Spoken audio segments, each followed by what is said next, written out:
क्या आप प्रेग्नेंट हो सकते हो अगर आपकी एक फेलोपियन ट्यूब ब्लॉक्ड है?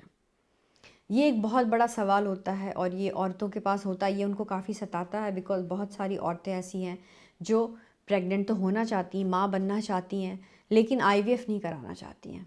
तो पहले हम आपको ये बता दें कि अगर आपकी दोनों ट्यूब ब्लॉक होती तब तो आपको आईवीएफ बिल्कुल ही कराना पड़ता है। दूसरी चीज़ ये होती है कि आपकी एक ट्यूब ब्लॉक है और एक ट्यूब खुली है। इसको हमें पहले पक्का करना होता है, सर्टेन करना होता है। एक लैप्रोस्कोप डाल के अंदर हम देखते हैं कि क्या सही में एक ट्यूब खुली है।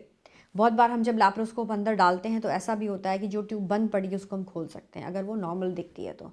दूसरी चीज़ ये हो सकती है कि जब हम अंदर जाते हैं तो देखते हैं कि नहीं, वो तो दोनों ही ट्यूब ख़राब है। मीन्स एक ट्यूब तो पूरी बंद है और दूसरी ट्यूब भी अच्छी नहीं है। मीन्स उसके अंदर या तो स्वेलिंग है, सूजन है या बहुत एडहेशंस पड़े हुए हैं।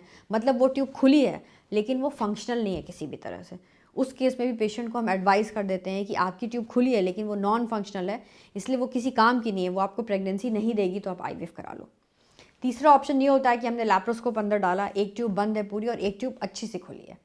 इस केस में पेशेंट को हम एडवाइस करते हैं या तो उनको हम मेडिकल मैनेजमेंट पे लेते हैं, उनकी हम कंटिन्यूस फॉलिकल मॉनिटरिंग करते हैं और जब उनके ओव्यूलेशन होते हैं उस साइड जिस साइड ट्यूब खुली है तो उस केस में हम पेशेंट को प्रेग्नेंट कर सकते हैं आईयूआई के द्वारा या नेचुरली। दूसरी चीज़ ये होती है कि अगर वो पेशेंट बार बार मॉनिटरिंग के लिए नहीं आना चाहता, उस केस में पेशेंट को हम एक टाइम फ्रेम दे देते हैं कि आप इतना टाइम फ्रेम लो, आप घर पे जाके कंसीव होने की कोशिश करो।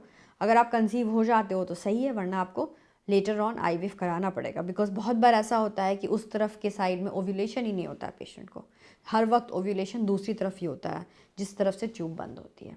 तो ये सब कुछ चीज़ें जो हमें देखना पड़ता है। हम पेशेंट को बिल्कुल ही ऐसे नहीं छोड़ सकते हैं और ऐसे नहीं बोल सकते हैं कि नहीं तुम तो बिल्कुल ही प्रेग्नेंट हो जाओगे या बिल्कुल ही प्रेग्नेंट नहीं होगे अगर तुम्हारी सिर्फ एक ही ट्यूब खुली है। तो पेशेंट को एक मेडिकल गाइडेंस के अंदर ही हम उसको रखते हैं जिससे कि पेशेंट कभी भी मतलब उसकी दोनों ही ट्यूब बाद में उसको कोई प्रॉब्लम नहीं हो जाए। पता चले उसकी एक ट्यूब खुली थी, बाद में उसने बहुत लंबे तौर पे किसी डॉक्टर से विजिट नहीं किया और उसको प्रॉब्लम्स हो गई, वो माँ नहीं बन पाई। तो इस तरह की चीज़ नहीं होनी चाहिए, इसलिए आपको मेडिकल गाइडेंस में रहना चाहिए। आपको अपने डॉक्टर से बिल्कुल भी नहीं डरना चाहिए और आपको जिस तरह से वो गाइड करें उस तरह से आपको कंट्रोल साइकिल करानी चाहिए और जल्दी से जल्दी माँ बनना चाहिए। हम रखें आपका ख्याल।